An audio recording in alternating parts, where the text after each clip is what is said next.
मेरे प्रिय आत्मन, आइए चलते हैं रामचरितमानस के रस में स्वयं को डुबाने के लिए, जिसमें डूबने पर ही कोई तिरता है। यही इसका महत्व है। भगवान के रस में जितना कोई डूबता है उतना ही संसार सागर से तिरता है, और जितना ऊपर ऊपर रहता है वो संसार में ही रहता है, आगे बढ़ नहीं पाता। भरत जी चित्रकूट में आ गए हैं, राम से मिल चुके हैं और उन्होंने राम को प्रणाम किया। राम ने बरबस लिए उठाई उर लाए कृपा निधान। एकदम बरबस उठा करके भाई भरत को हृदय से लगा लिया। भरत राम की मिलनी लखी बिसरे सब ही अपान। और भरत राम की मिलनी देख करके सबकी सांसें रुक गई। जो ही परमात्मा से मिलन होता है, जो ही भगवान से मिलन होता है, श्वास बिसर जाती है। श्वास जैसे आती ही नहीं, एकमात्र एक ऊर्जा रह जाती है। भरत और राम दोनों मिल रहे हैं, दोनों एक तो हो ही गए हैं। ऐसा लगता है दोनों अरूप हो गए हैं, क्योंकि भरत का प्रेम, भरत राम प्रेम मूर्ति तुम जानी, तुम राम के प्रेम की साक्षात प्रतिमा हो। अब प्रतिमा भी समाप्त हो गई हो, जैसे मात्र एक प्रेम रह गया है, मात्र एक प्रेम रह गया है। मिलनी प्रीति की मिजाई बखानी, तुलसीदास जी कह रहे हैं, मिलनी प्रीति की मिजाई बखानी, कवि कुल अगम करम मन बानी। कोई बड़ा से बड़ा कवि भी कह नहीं सकता, शब्दों में अभिव्यक्त नहीं कर सकता इस दोनों के प्रेम की मिलनी को, दोनों के प्रेम को। आगे बहुत प्यारा शब्द प्रयोग किया है तुलसीदास जी ने, परम प्रेम पूरण दो भाई, मन बुद्धि चित्त अहमिति बिसराई। दोनों भाई परम प्रेम से पूरित हैं। उनका प्रेम मन के परे है, बुद्धि के परे है, चित्त के परे है, अहंकार के परे है। जहाँ प्रेम प्रकट होता है मन समाप्त हो जाता है, मन रहता ही नहीं। मन में जो संकल्प विकल्प चलते हैं, जो ही प्रेम आ गया मन की गति रुक जाती है, संकल्प विकल्प समाप्त हो जाते हैं, अमनी अवस्था होती है, मन समाप्त हो जाता है। अहंकार का अर्थ है मैं का होना, इस बात का भान भी समाप्त हो जाता है जब प्रेम प्रकट होता है। मैं समाप्त, मेरी अस्मिता जैसे मिट गई हो, मैं हूँ ही नहीं, केवल मात्र प्रेम रह गया है। इसलिए गोस्वामी जी कहते हैं, मन बुद्धि, प्रेम तो बुद्धि का विषय है ही नहीं, प्रेम तो हृदय का विषय है। प्रेम तो हृदय में रहता है। बुद्धि में ज्ञान होता होगा, तर्क वितर्क होते हैं, पर बुद्धि का प्रेम से कोई संबंध नहीं है। इसलिए वो कह रहे हैं बुद्धि मिट गई, मन भी मिट गया, अस्मिता मैं हूँ इसका भान भी मिट गया, और क्या रह गया? परम प्रेम रह गया। शब्द तो प्रेम ही काफ़ी था, लेकिन राम से जब भरत मिल रहे हैं, गोस्वामी से रुका नहीं गया तुलसीदास जी से, और उन्होंने शब्द दिया परम प्रेम पूरित। दोनों भाई परम प्रेम से पूरित हैं। कौन करे परम प्रेम की व्याख्या कौन कर सकता है? कौन कर सकता है परम प्रेम की व्याख्या? बताइए बाप। प्रेम आत्मा का भोजन है, मन की कोमलतम भावना है प्रेम। आत्मा में छिपी परमात्मा की ऊर्जा है प्रेम। प्रेम से गहरी कोई दूसरी अनुभूति नहीं है, और गहरी अनुभूति को कभी भी शब्दों में व्यक्त किया नहीं जा सकता। शब्द पंगु हो जाते हैं, शब्द मूक हो जाते हैं। संसार की कोई भी भाषा प्रेम को अभिव्यक्त नहीं कर सकती। ये मात्र महसूस किया जाता है, अनुभव किया जा सकता है। तो कोमलतम अनुभूति जो है मनुष्य की, वो प्रेम है। और इतने दुखी होते हुए भरत आ रहे थे कि राम मुझे अपनाएंगे या नहीं अपनाएंगे, मैं सारी करतूतों की जड़ हूँ। बड़े दुखी थे, लेकिन जो ही राम ने अपने हृदय से लगा लिया, जैसे सारी जलन मिट गई हो, जैसे पता लग गया हो भरत का के मुझ में प्रेम है राम के प्रति। इसको हम थोड़ा सा समझने का प्रयास करेंगे। क्या है प्रेम? यदि मैं कभी भी अपना चेहरा ना देखूं दर्पण में, मुझे स्वयं को देखने के लिए दर्पण की आवश्यकता है। यदि मैं कभी भी अपना चेहरा दर्पण में कभी देखूं ही नहीं, और कभी अकस्मात मुझसे मेरी भेंट हो जाए, मैं स्वयं को कभी पहचान नहीं पाऊंगा, क्योंकि मैंने अपना कभी चेहरा देखा ही नहीं। मेरा मुंह कैसा, नाक कैसा, आंखें कैसी, जब कभी देखा ही नहीं कभी भी, मैं स्वयं को कैसे पहचान पाऊंगा? इसलिए स्वयं को भी जानने के लिए किसी दूसरे दर्पण की आवश्यकता है। इसको थोड़ा समझ लेंगे। दर्पण बिना मैं स्वयं को भी नहीं पहचान पाऊंगा। ऐसे ही मेरा जो प्रेम है वो किसी आँखों में झलकता हो, आँखों में पलता हो। मेरे प्रेम का परिचय भी तब होगा जब किसी की आँखें मुझ में डाले रहती हो और पता लगता हो इसकी आँखों में कितना प्रेम है। दूसरे की आँखें दर्पण बन जाती हैं मेरे लिए, और जो ही मैं अपनी छवि उसकी आँखों में देखता हूँ तो पता लगता है मेरा भी अस्तित्व है, मेरा भी प्रेम है। मेरा संसार में आना निरर्थक नहीं है, मेरी भी कोई सार्थकता है, क्योंकि मैं भी किसी के आँखों में बसा हुआ हूँ। भरत ने वो प्रेम राम की आँखों में देखा है। राम दर्पण बन गए हैं भरत के लिए। अब तक भरत जो समझ रहे थे मैं कुछ नहीं, जो ही राम की आँखों में प्रेम देखा अपने लिए, भरत सार्थक हो गए हैं।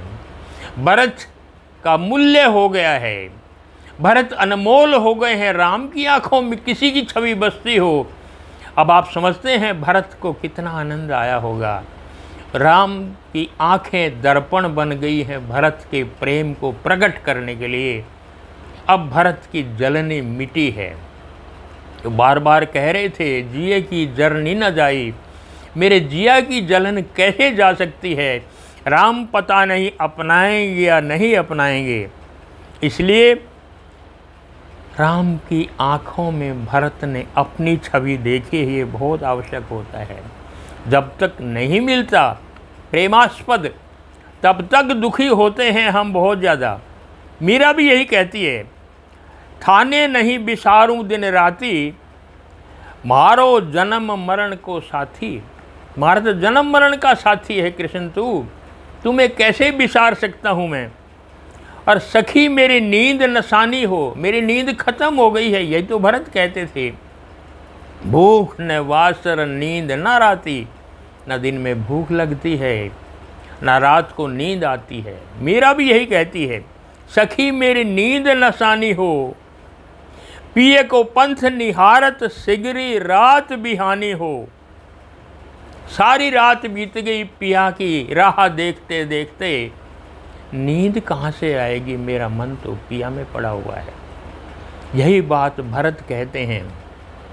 और मीरा हो, भरत हो, राधा हो, कोई भी हो संसार में, जो ही समर्पण कर देता है, जो ही विरह हो जाती है प्रयास अपने प्रेमास्पद के लिए, नींद क्या है, भूख क्या है, आनंद क्या है, सुख क्या है, स्वयं का परिचय भी क्या है, सब समाप्त हो जाता है।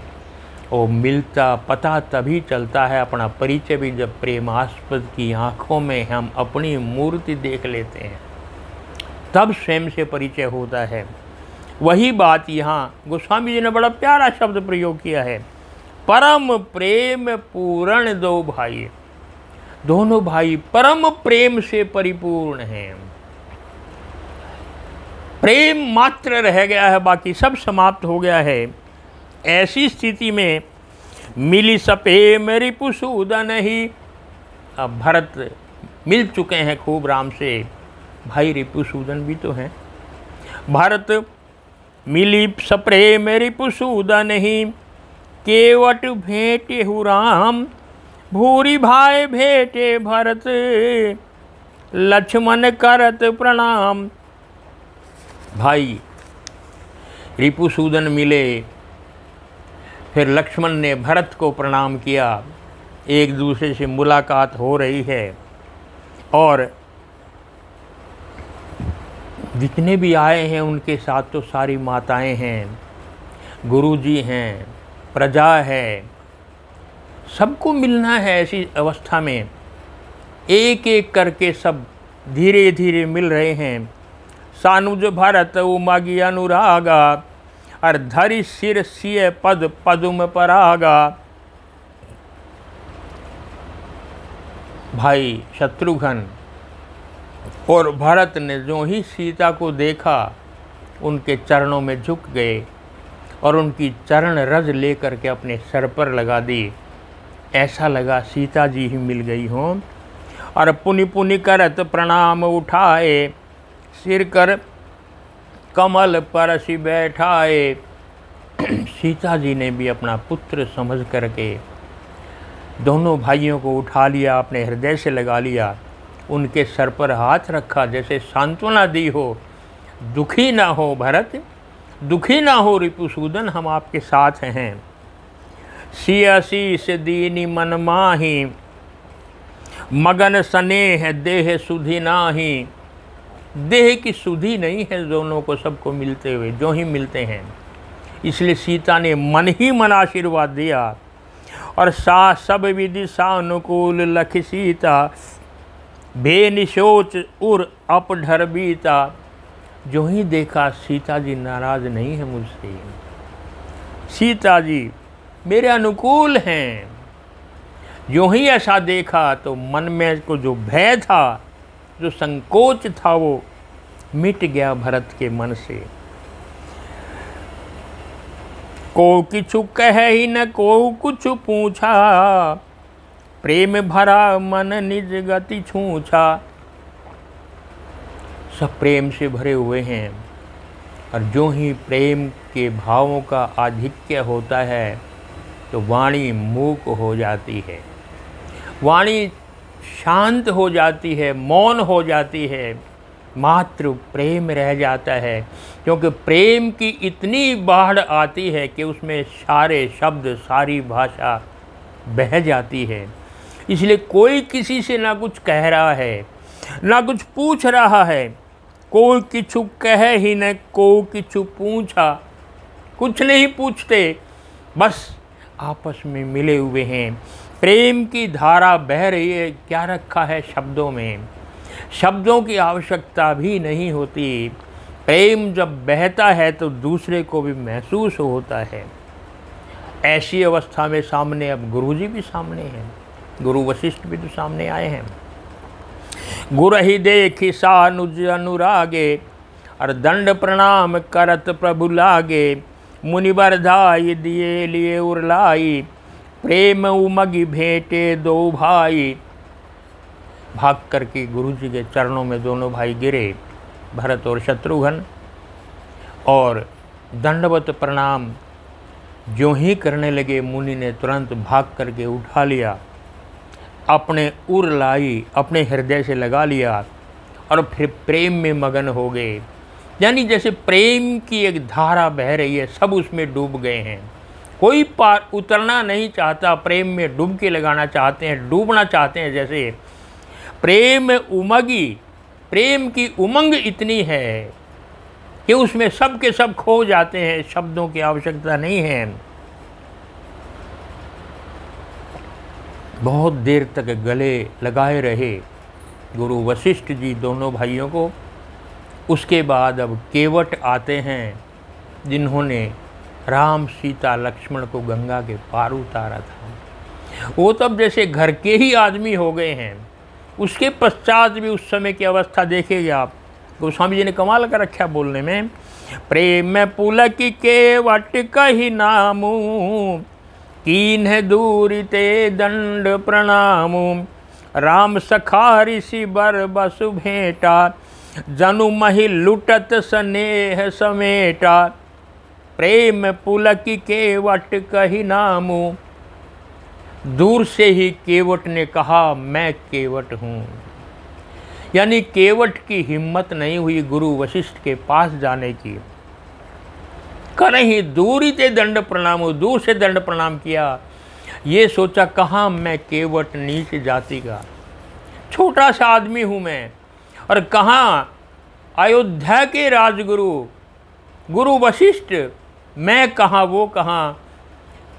केवट चाहते हुए भी नहीं पास जा सका वशिष्ठ के। दूर से ही प्रणाम किया केवट ने, और ये कह के प्रणाम किया मैं केवट हूँ, मल्ला हूँ, मैं गंगा जी में पार उतारता हूँ लोगों को। अपना परिचय दिया, ये परंपरा थी उस समय की। लेकिन गुरु वशिष्ठ ने क्या किया, राम सखा ऋषि बर बस भेंटा। गोस्वामी जी ने बड़ा प्यारा शब्द दिया है, राम सखा, केवट नहीं। सब खत्म हो गया, क्या नाम है, कौन है, क्या जाति है, नहीं। एकमात्र नाता क्या है, ये राम का सखा है, ये राम का मित्र है। बस इतना काफ़ी है। इतना निश्चित रूप से है कि राम का सखा है। राम सखा ऋषि बर बसु भेंटा। राम का मित्र है, इतना बहुत, राम का सखा है। और ऋषि क्या क्या किया, वो तो दूर से कह रहे हैं कि मैं केवट हूँ, लेकिन ऋषि ने भाग करके उनको अपने गले से लगा दिया, भेंट की उनसे। राम सखा निशी बरबस, आप जबरदस्ती आओ, तुम राम के मित्र हो। किसी कोई जाति हो, कोई धर्म हो, कोई भी काम हो तुम्हारा, उसका कोई नाता नहीं है। नाता एक राम सो मनियत, एकमात्र नाता राम से है, बाकी कोई नाता नहीं है संसार में। ये गुरु वशिष्ठ जानते हैं। इसलिए राम सखा ऋषि बरबस भेंटा।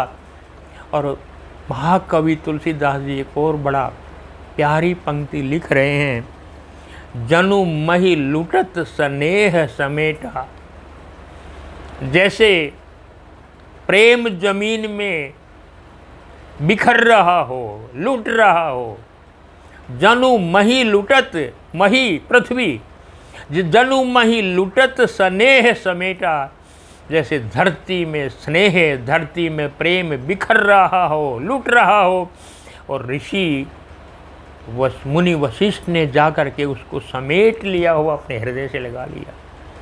स्नेह का अर्थ प्रेम होता है, स्नेह का अर्थ तेल या घी भी होता है।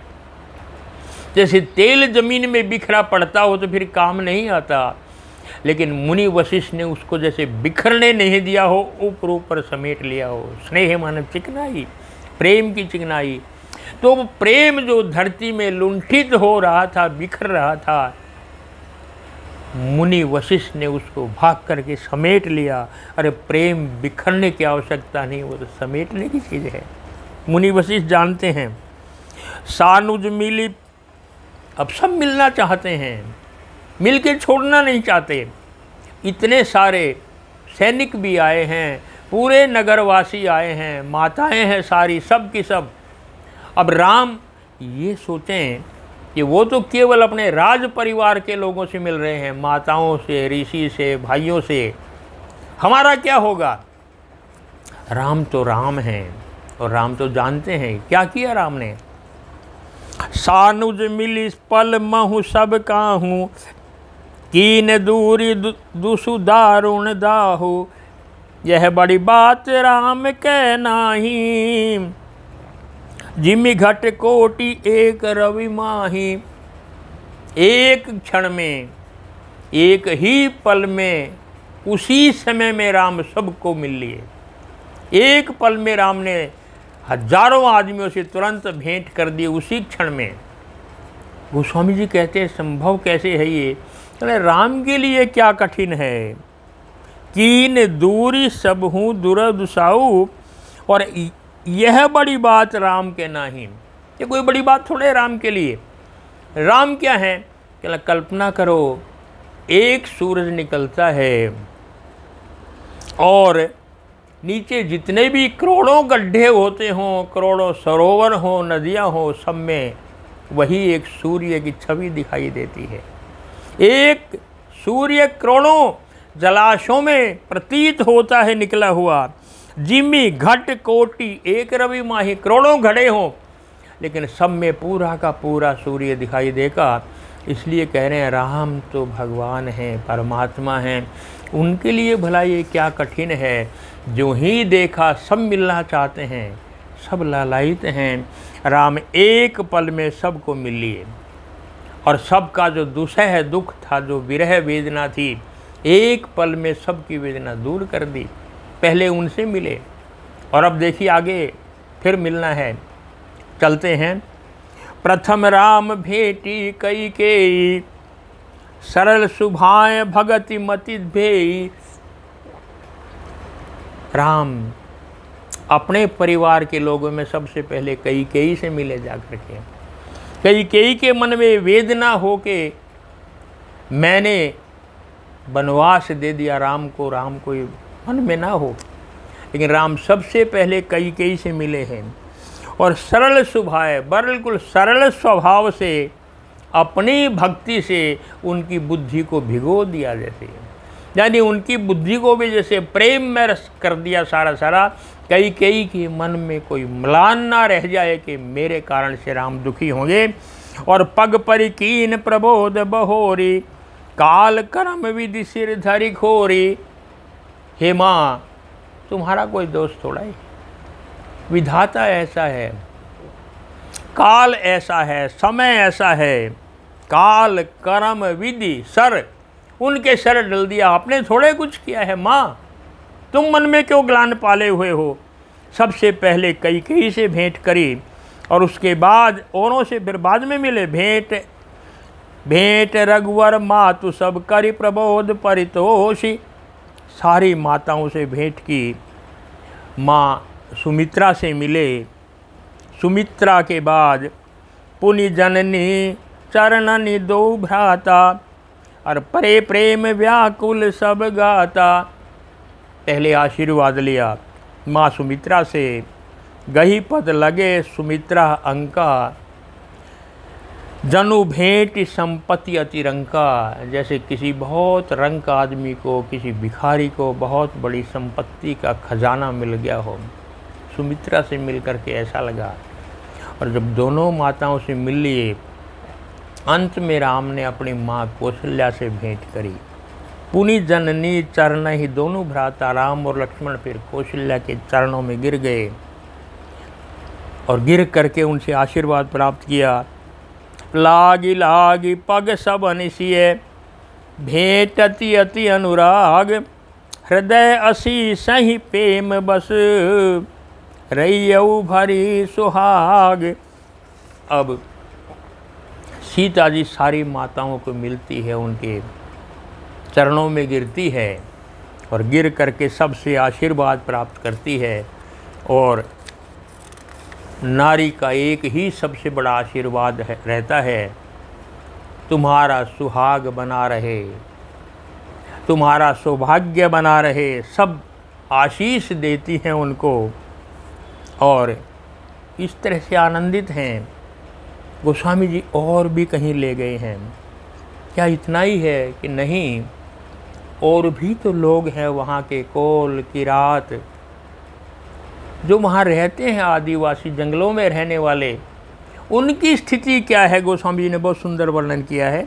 इसको थोड़ा संक्षेप में हम कहने का अवश्य प्रयास करेंगे।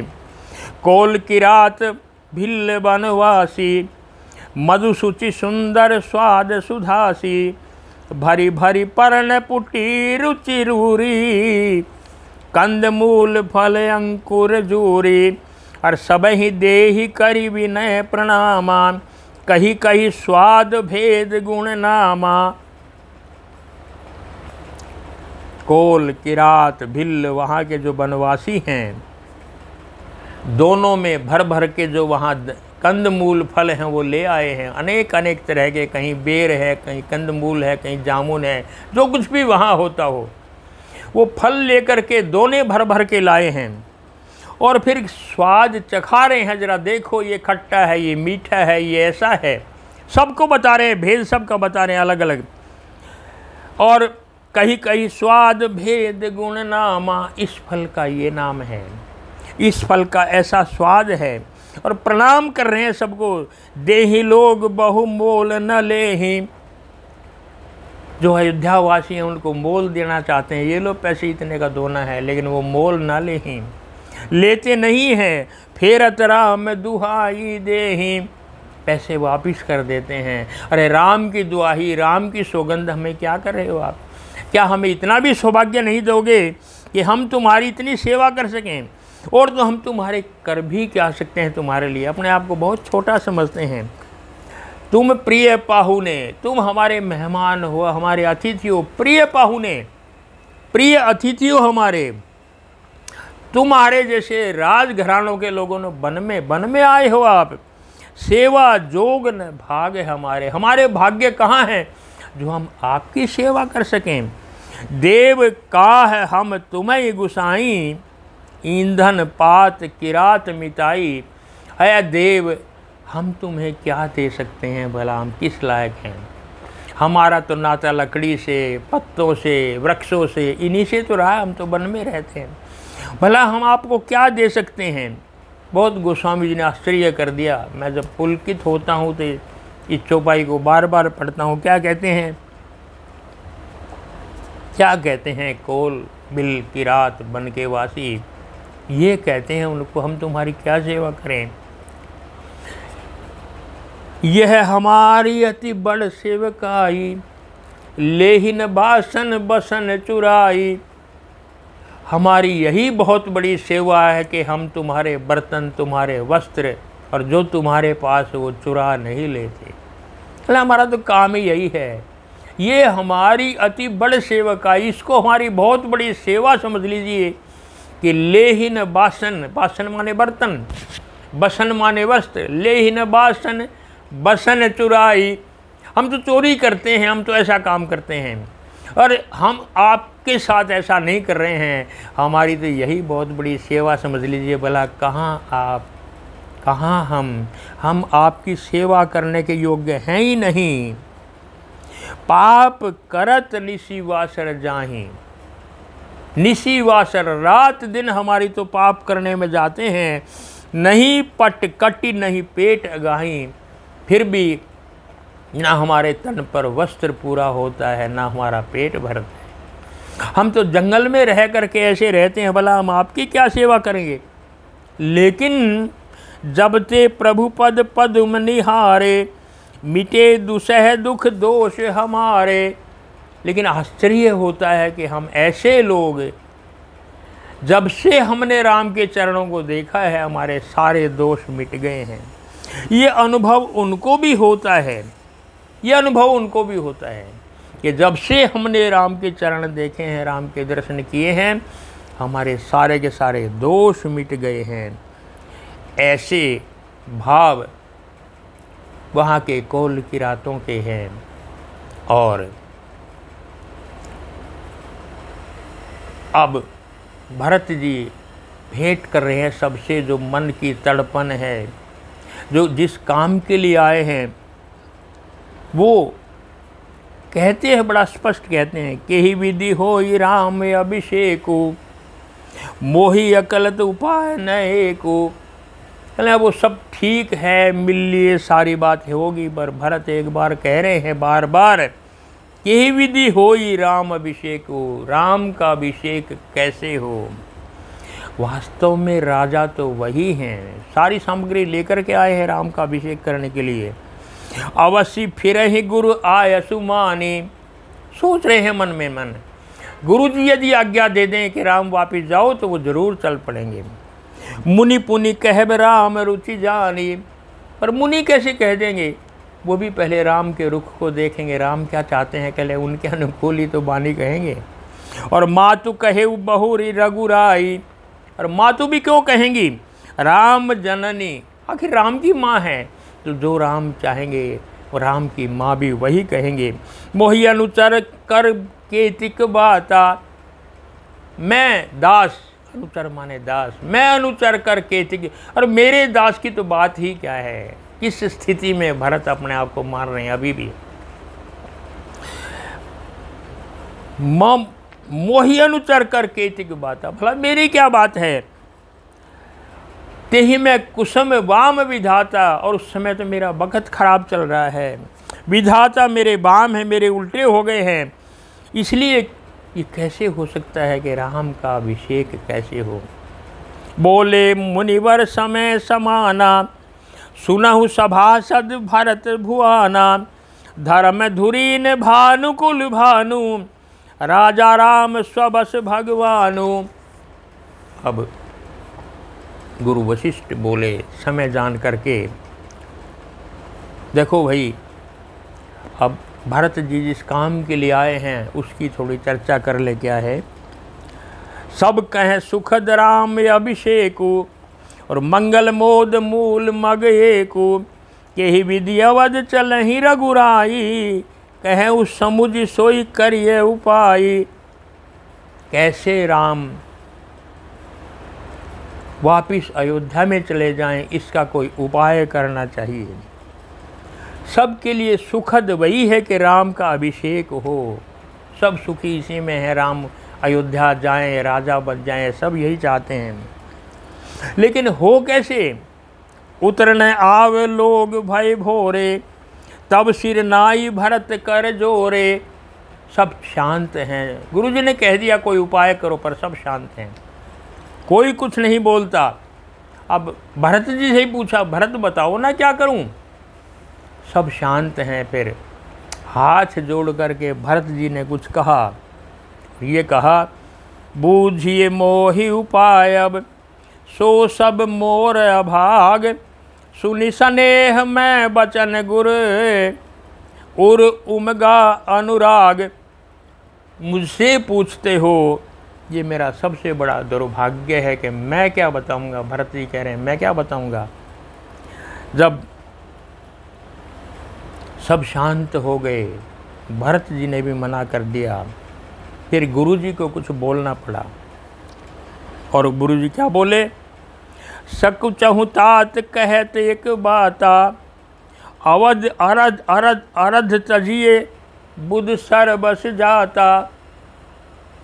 अब गुरु जी ने कुछ सुझाव देने प्रारंभ किए, कैसे राम अयोध्या में वापस चले जाएं। अब हम इसकी थोड़ी सी चर्चा करेंगे। और वो चर्चा क्या है, गुरु वशिष्ठ ने सुझाव दिया, देखो जो बुद्ध लोग हैं, जो ज्ञानी लोग हैं, जो समझदार हैं, वो क्या करते हैं कि यदि सारा जाता हो तो आधा जाने देते हैं, अरध तजहि, आधे को त्याग देते हैं, बुद्ध सर्वस जाता, यदि सारा जाता हो, सारे जाने के बजाय आधा बचता हो तो कुछ तो बचा लें। सकुचहु तात कहत एक बाता, एक बात कहते हुए सकचाता हूँ। और क्या सुझाव दिया गुरु वशिष्ठ ने, तुम कानन गवनऊ दो भाई, फिर यही लखन सिय रघुराई। ऐसा हो सकता है भरत कि तुम दोनों भाई यानी भरत और शत्रुघ्न वन में चले जाएं और राम सीता लक्ष्मण अयोध्या में चले जाएं। एक सुझाव दिया गुरुजी ने, तुम कानन गवनऊ दो भाई, तुम दोनों भाई वन में चले जाओ और फिर ही लखन सिए रघुराई, इन तीनों को वापिस फिर दो अयोध्या में चले जाएं। जो ही ये सुझाव दिया गुरु के मुंह से निकला, सुनी मुनि वचन हर्ष दोई भ्राता, भे प्रमोद परिपूर्ण गाता, और मन प्रसन्न तन तेज विराजा, जनु जिय राउ राम भय राजा। दोनों भाई भरत और शत्रुघ्न तो प्रसन्न हो गए, नाचने लगे। शब्द सुनते ही इतना तेज आ गया उनके शरीर में, ऐसा लगा जैसे राजा दशरथ जीवित हो गए हों और राम राजा बन गए हों। तुरंत उनको ऐसा लगा, इतना अच्छा सुझाव कि हम वन में चले जाएं, इससे अच्छी और क्या बात होगी। मन प्रसन्न तन तेज विराजा, प्रसन्न हो गए और जनु जिय राउ, जैसे राजा जी गए हों, राम भय राजा, जैसे राम राजा हो गए हों।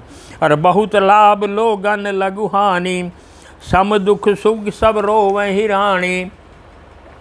लोगों ने सोचा कम से कम राम तो अयोध्या में जाएंगे, हानि तो होगी कि दोनों भाई वन में जाएं, फिर भी लाभ ज़्यादा दिखाई देता है, हानि कम दिखाई देती है। लेकिन माताओं की स्थिति क्या है, हमारे लिए तो दोनों बराबर हैं। वो तो रोने लगी, राम लक्ष्मण वन में जाएं या शत्रुघ्न भरत में जाएं, हमारे लिए तो रोना है। हमारे दो पुत्र वन में रहेंगे, वो इस बात से बिल्कुल सहमत नहीं हैं। लेकिन क्या करें, कि हमारा तो वही दुख होगा। माँ का तो हृदय समान होता है बच्चों के लिए। कानन करहु जन्म भारी वासु, यही ते अधिक न मोर सुपासु। क्या कह रहे हैं भरत, तुम कहाँ 14 वर्ष की बात करते हो गुरु वशिष्ठ। कानन करहु जन्म भरी वासु, जन्म भर मैं वन में रहूँगा, इससे अधिक मेरे लिए सुख की कोई बात नहीं है। यदि राम अयोध्या में चले जाएं तो मैं कानन करहूँ जन्म भरी वासु, जन्म भर मैं वहीं रह लूँगा, वन में रह लूँगा। और यही ते अधिक ना मोर सुपासु, इससे बड़ा सुख भला मेरे लिए क्या होता है। मैं चाहता हूँ बस राम एक बार वन में चले जाएं। और भरत बचन सुनि दे कुशनेहु, सभा सहित मुनि भय विधेयु। भरत की बात सुन करके कि जन्म भर रहूँगा, वशिष्ठ भी चुप हो गए। अब क्या उत्तर दूँ मैं, क्या कहूँ मैं, बताओ, मैं कुछ कह ही नहीं सकता। लेकिन सबके उर अंतर बसहूँ, जानहु भाव कुभाव, पुरजन जननी भरत हित, होई सो कहिए उपाव। गुरु वशिष्ठ जी ने कहा कि हे राम, आप सबकी बात जानते हैं और कुछ ना कुछ तो उपाय करिए ताकि सब सुखी हो जाएं। राम क्या कहते। गुरु वशिष्ठ ने कहा, मेरी बुद्धि भरत के प्रेम के सामने कुछ काम नहीं करती। मैं तो जो कुछ कहता हूँ वो स्वीकार कर लेते हैं। मैं क्या कहूँ, मेरी बुद्धि कुंठित हो गई है। राम ने कहा, मैं तो पहले ही जानता था। तेहि ते कहूँ बहोरी बहोरी, भरत भगति बस भई मति मोरी, मोरे जान भरत रुचि राखी, जो कीजिए सोव शिव सख राखी। और भरत विनय सादर सुनिए, करिए विचार बहोरी, करब साधु मत लोक मत, नृप नैन निगम बिचोरी। वशिष्ठ जी कह रहे हैं, मेरे बस का नहीं है, मेरी बुद्धि कुंठित हो गई है। भरत के प्रेम को जान करके मैं कुछ नहीं कह सकता।